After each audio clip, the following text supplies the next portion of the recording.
Good afternoon, everyone. Welcome to this panel discussion. So during this session, we're going to talk about how do we future-proof our employees with the right mindset, skill set, and tool set. As you've heard all throughout today, disruptions everywhere. And let me just quote you some figures again. I know you've got a lot of figures already, but according to the World Economic Forum, the Future Jobs Report, by 2022, automation will displace 75 million jobs, but will create 133 million jobs. And then, hello, all right. Aileen.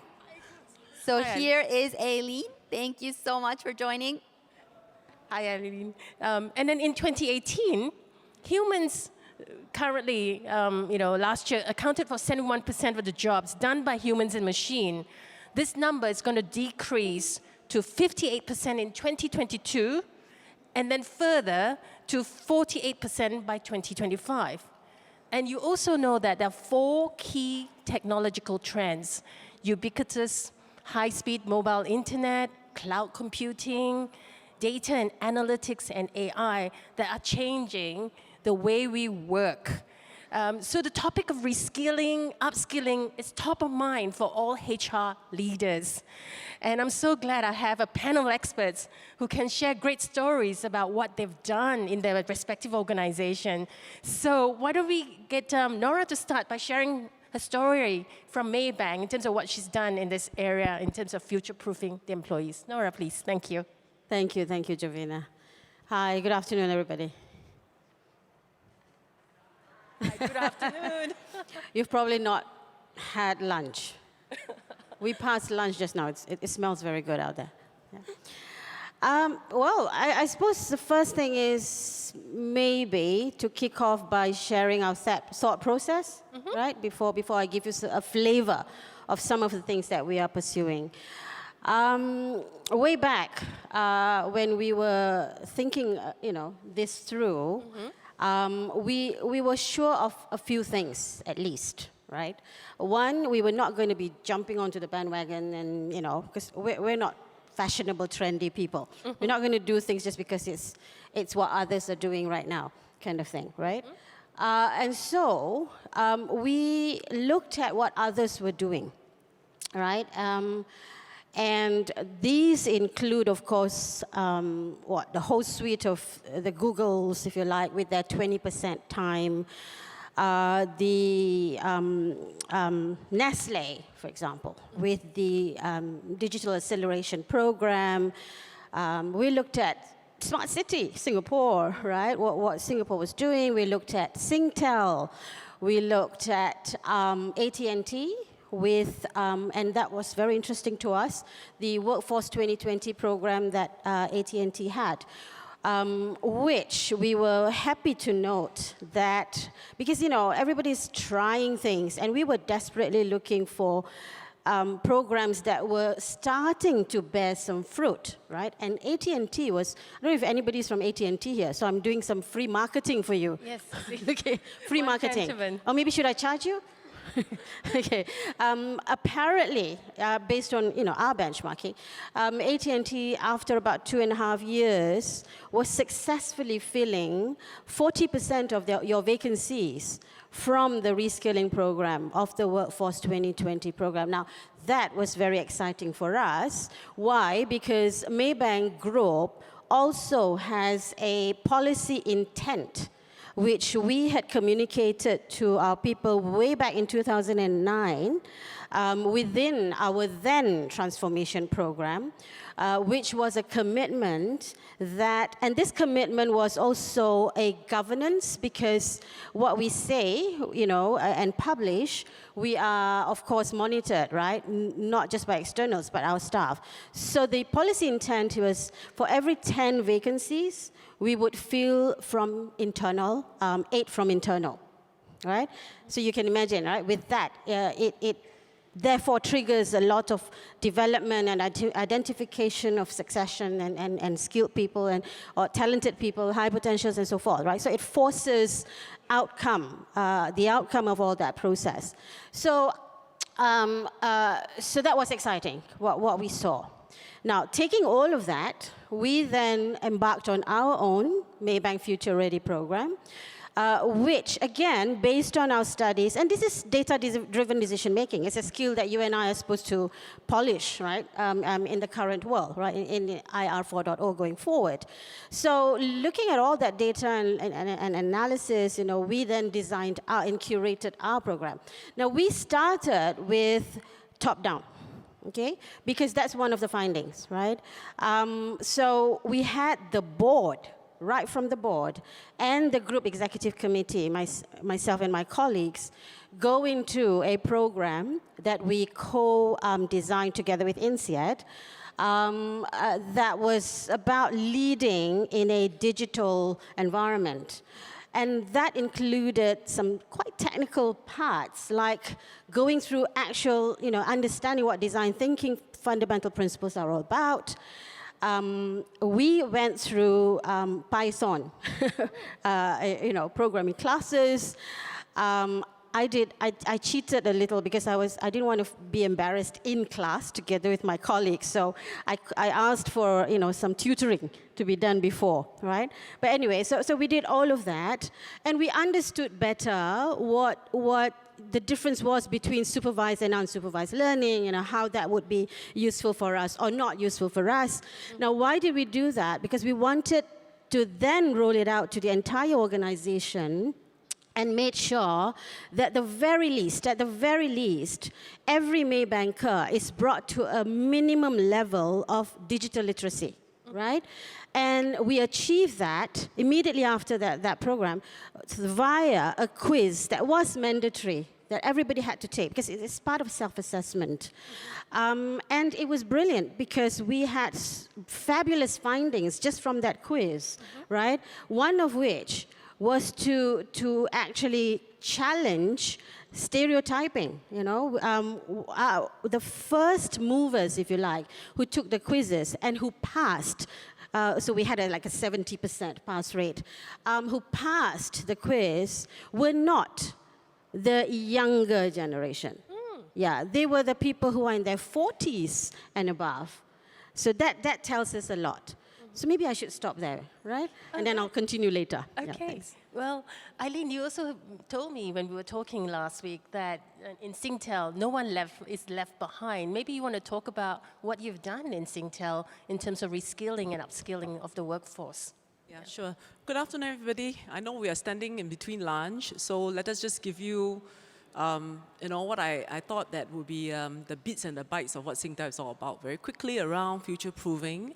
So Singtel is a 140-year-old company. I think not many people actually know that. Actually, if you think about it, to be a 140-year-old company, we must be future-proofing ourselves year after year, day after day, minute after minute, if you think about it that way. So we always look at the word, the future is actually not necessarily a noun, but it's a verb. And how can we continue to future everything that we do? And from that perspective is that, it's very important, if we take a journey like this, we have to leave nobody behind within the organization. So we start off with ensuring that each and every one of our employee is a digital citizen, okay? And, we did a very quick count, given that we are very technology-based and given consumer lives and enterprise customers are also very digitally savvy today. We would have easily, I would say, cut across the organization. A good 70% of the people are already, to some extent, digital citizens. So we have maybe about 30% of them because they're from the baby boomer, and also their scope of work actually tend to be a bit more less technologically inclined, but more technical skills, hands-on kind of work. So what we have to do is to bring on board. So we were very clear. We set behind ourselves a target about 3,000 of digital skill sets, training, put through the organization within a period of 24 months. And I've said that very pleased to know we already hit our halfway mark. We still got half more to go. I'll give you an example. Even myself as a HR practitioner, to be really very current, in this digital space itself, where our HR organization, we subscribe to what we call a 4D 4D competencies. It means that the domain from HR perspective, I must be good, but at the same time, it's very important for me to adopt design thinking as a way of making sure that we bring innovation, bring a good thinking and sound process around how we look at people practices and people operations. But of course, leveraging on every opportunity to digitalize our people operations, as well as also leveraging on data to gain insights, how can we actually use data to make better people decisions. So as a HR practitioner, every one of us got to also stay relevant.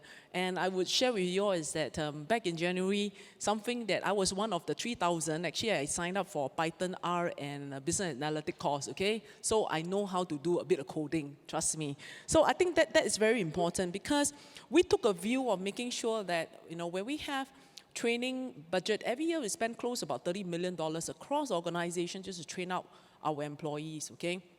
And we actually bucket it into 4 pillars whereby 40% got to be dedicated to anything that is actually more future-oriented, 30% around the business, and then 20% around the company, and 10% around compliance. Those are very, very clear.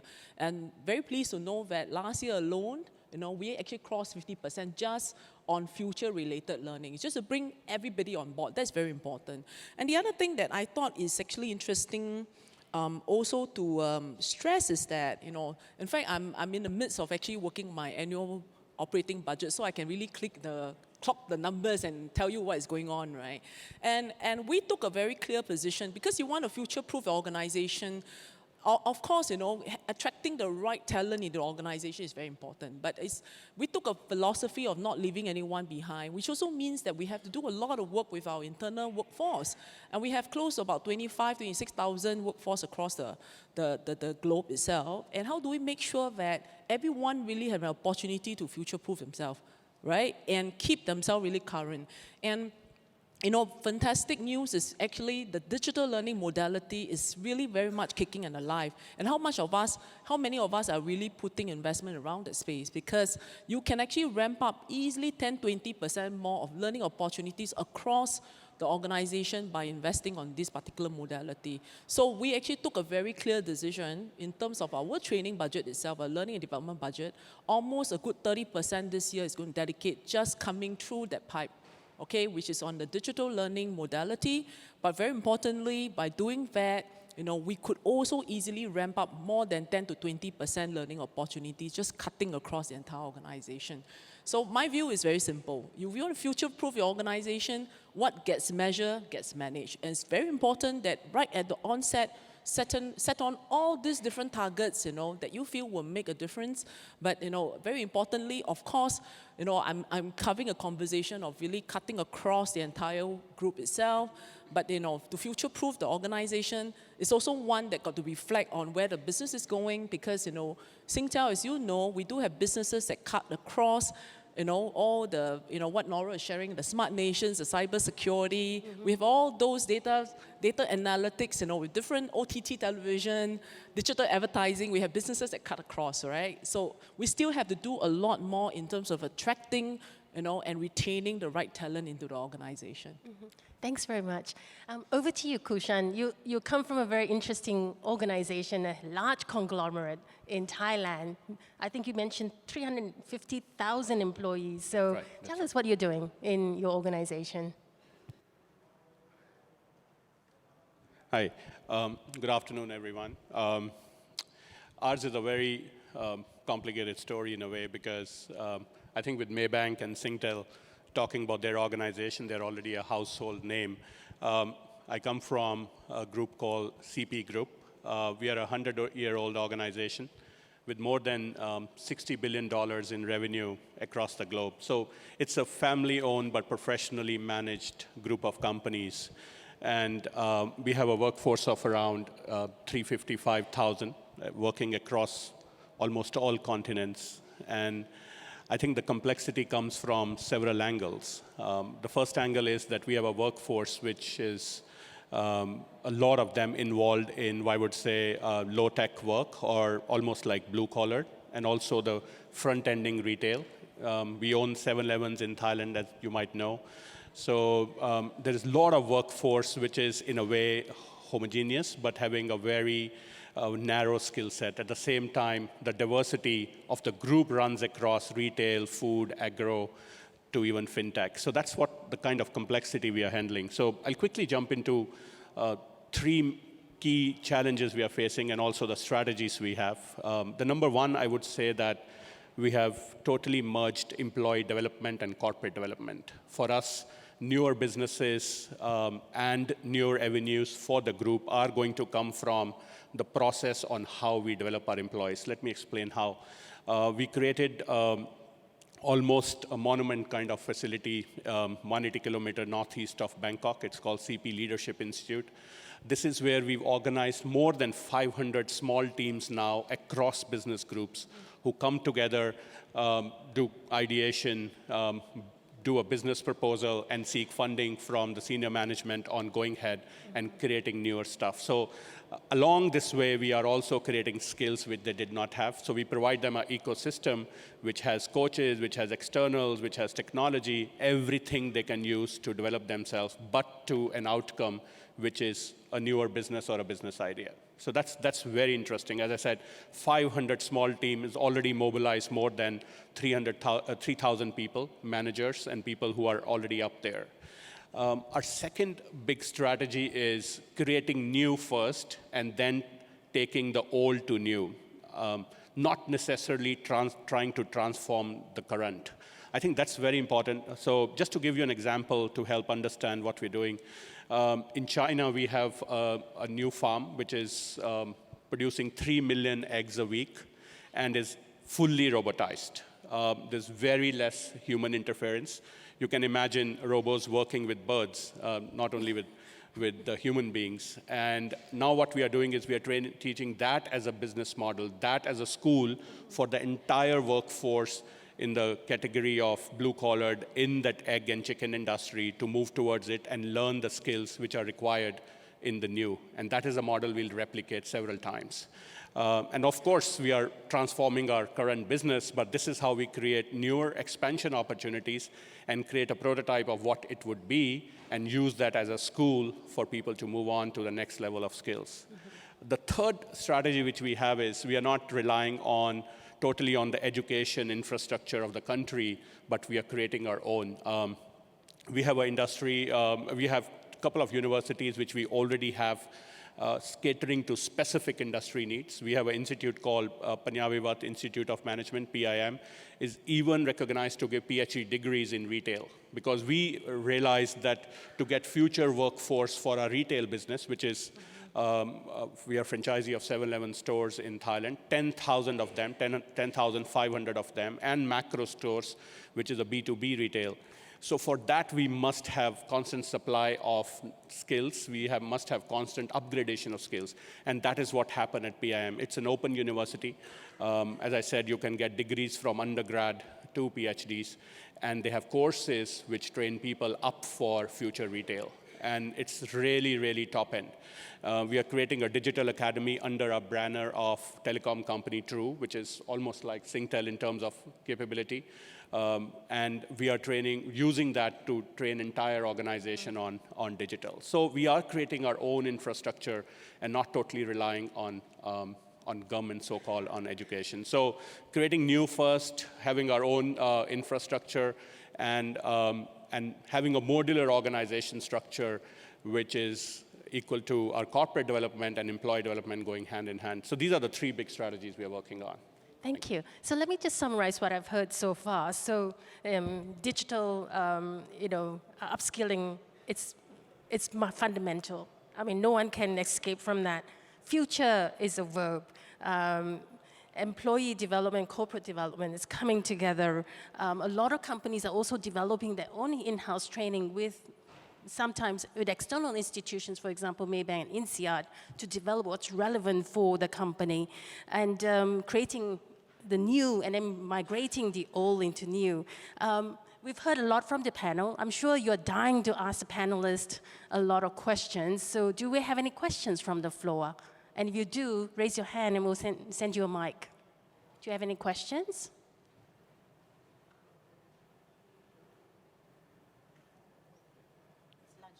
I know it's lunch. Maybe you're too hungry. Well, let's continue on then. Nora, you were going to continue your story, and why don't you touch more about what challenges you face as you were trying to move this organization into a more future-proof organization? Okay. Well, there were plenty, but maybe one. Well, firstly, I think I need you to know that we are in crisis mode, right? Sure, I probably look cool, but imagine the swan thing, right? So it's like chaotic. Well, why? Because, whilst we say, yes, there are jobs that are going to be created, right? Where are they, right? And who's creating those jobs?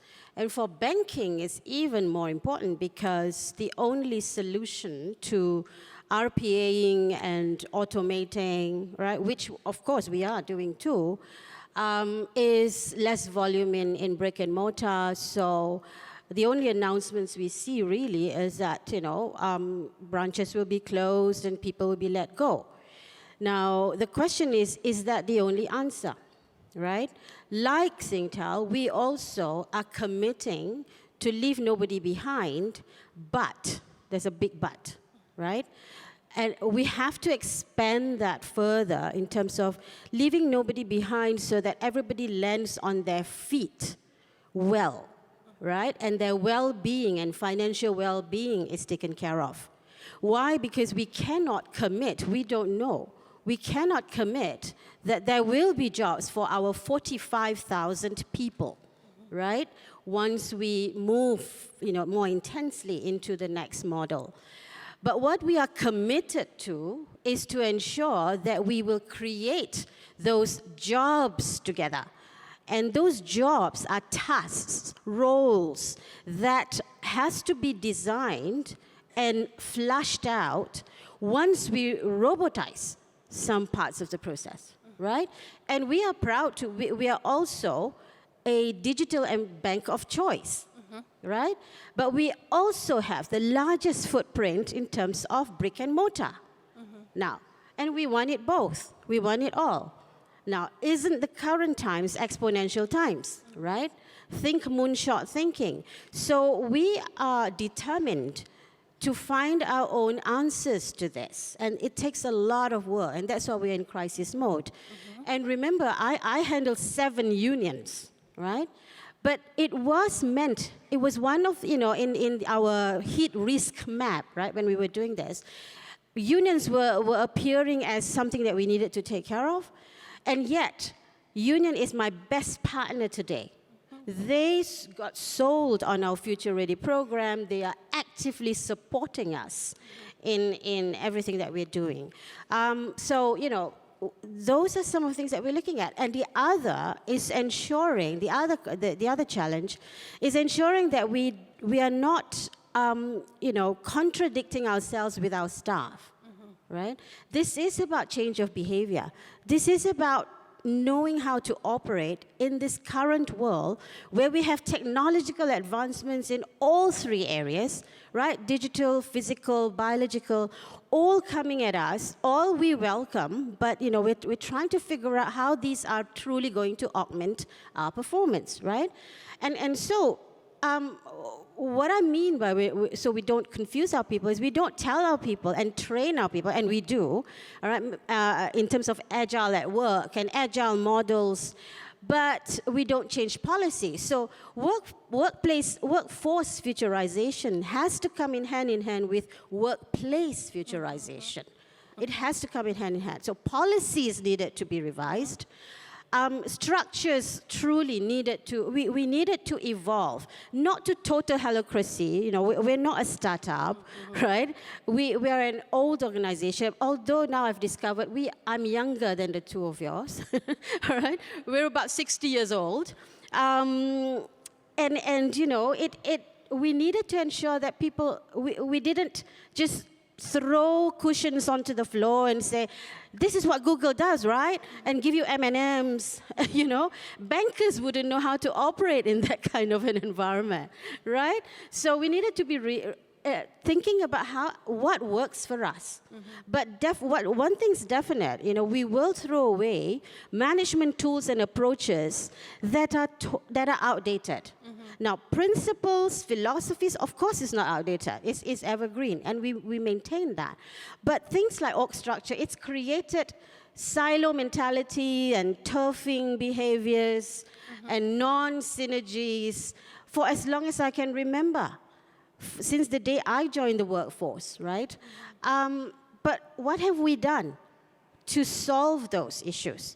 We all recognize that it's causing an issue. So what's the answer to structural issues? What's the answer that you and I have? We restructure. Right? And then it doesn't work. We restructure. Thank you. I love you for laughing. Thank you. Right? Exactly. But that's what we do. Even the smartest people in the world. Right? So this is the time where we really need to look at what we do. But for that particular one, we are testing our own marketplace internally. We call it the crowdtivation, and that's supporting some of the changes in the workplace. We also rolled out, policies which attracted attention, and right and wrong attention, because we were also challenged in terms of, are you sure you can do that? For example, we allow our staff to take on another employment while they're on sabbatical, even while they're working, as long as they declare it, and we go through the governance process to make sure that there's no conflict in interests. And we are very aggressively, we have a target that we are almost meeting now, that 30% of our population will be on flexible work arrangements and non-traditional terms and conditions of employment. And we are seeing those are the current solutions to old problems like productivity. Again, like structure, like org structure issues. Productivity, if there's an issue, what do? Trick question. We retrench, right? We right size, whatever we call it, right? But that's the only answer to anything, in terms of productivity and when organizations face, down cycles and so forth. So with the with the people who's taken on 3-day work week, 4-day work week. Yesterday I was speaking to a group of people, and one of them said, "Oh, in banks, I'm sure you can't have people working 3-4-day work weeks, right?" And I said, "No, we can," and we've proven it. And these people are so productive. Oh my goodness, right? So that tells you and I that we've been conditioned, for the longest time in terms of what does productive mean. Yeah. And crewing models, please throw it away, because it's going to be thank you. It's going to be the killer, if you like, right? Because in these times, our people need to be measured differently in terms of their output when we say, again, augmented performance. Yep. Because what was the basis for the crewing model, those are robotized, right? So I don't know whether I'm making sense. I'm sorry, but I'm trying to give you everything, an idea of everything that we're doing. And it's crazy in terms of, the scope of what we're trying to deal with. Yeah. Thank you. Jovina, sorry, if I may interrupt for a second. We have Ramta here who said that she was actually really keen on asking a question before the session is over. Of course, please. So I will just pass the mic to her, yeah? Or she has a mic.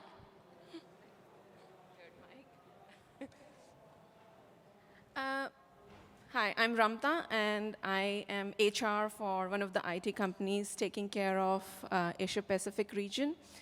My question is that, when we're talking about future proofing, about employees and making sure that the talent is retained, and at the same time, we are talking about changes happening every day, digitalization, transformation. How do we say that something that we are future-proofing will be valid in future? It would be something that would change by then. And I'm asking this question because, I take care of a recruitment function, and I always have this challenge. The person I'm hiring today, all interview, every, best of the processes, and they start struggling 2 years, 3 years down the line. So you guys are visionary, and, I can see that. But from that that perspective, how do you say or how do you future-proof competencies? That what competencies would be good in coming years?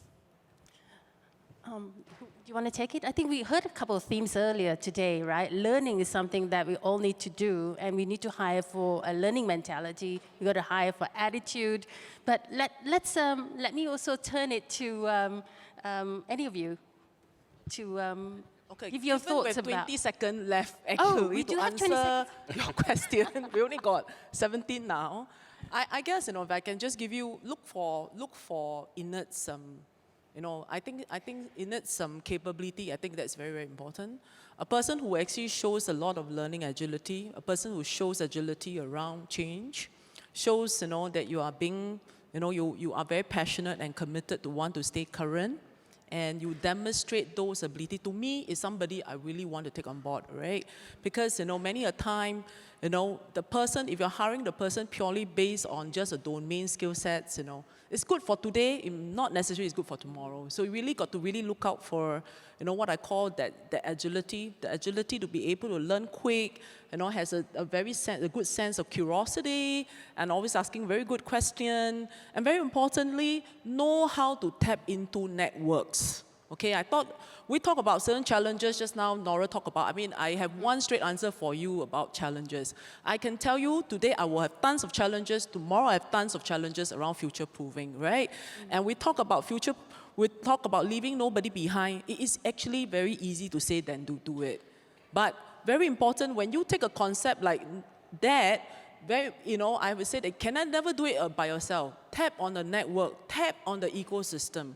There are lots of people, who will be around you. We're able to share best practices, provided some of the sources of saying that, these are the people maybe not relevant for your organization, but very relevant for my organization. So those training will never go wasted, actually, all right? So ecosystem and network is important. So you want to look for capabilities who has that, a person who naturally has that tendency, like a network, like to tap into ecosystem and resource.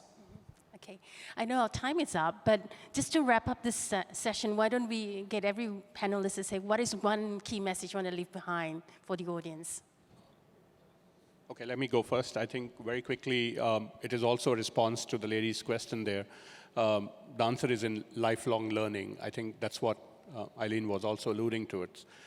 Do you have enough infrastructure for that? And are you imbibing that as a culture in employees so that they keep moving and changing their own game and not get stuck with something which is irrelevant for future? And one thing which will, for example, at least from medium to long term, I think will stand very strong is creative problem solving skills. I think if you are imparting that to your employees, you are almost future-proofing your organization. So that would be my message as well. That's the focus. Give opportunities as employers, and as employees, make sure you have your own game plan about how do you want to do skill acquisition. Yeah. Nora? I want to finish my story because I don't want to leave it hanging. Just now when I said I expanded my Leave Nobody Behind, we have a program called the Go Ahead, Take Charge. And that helps our people. We leave nobody behind in terms of getting them equipped with as much skills as possible that they can go out there and still find themselves earning. May not be a job, but entrepreneurial and so forth. And we have quite a number of success stories. We've had people who we've helped become entrepreneurs, and they are quite successful now. So that's a qualification. But to Ramna's point, Ramna, what I tell our people is that be careful of people, especially leaders, who go out there and say, I know it all, especially in the current times, right? They're fraudsters, okay? Because nobody, if there's anyone, please raise your hand because we want to know, right? There's nobody who's lived in current times, right? Whatever experience I've got, whatever experience the most experienced person in this room's got, right? We can't say that we know how to operate in the current times, right? So, but as the other two speakers have said, right? It's about agility, it's about learning, and it's about, going into the experiments together and having each other's back. Now, that is hard. And that, if nothing else, focus on that. To me, we've made a lot of what would term to be failures, which I'm so thankful for. Because, it would have been done with very little knowledge, and little knowledge is dangerous. Like, we could have replaced our entire core banking system at a cost that is equivalent to us buying the Petronas Twin Towers in Kuala Lumpur, right? And we failed. We didn't do it. I'm so thankful today, because it would have been obsolete. Thank you. Right. Do you have anything else to say, Aileen? Yes, just be blessed with divine discontentment, because, if you are always never satisfied with your current, you always will chase the future.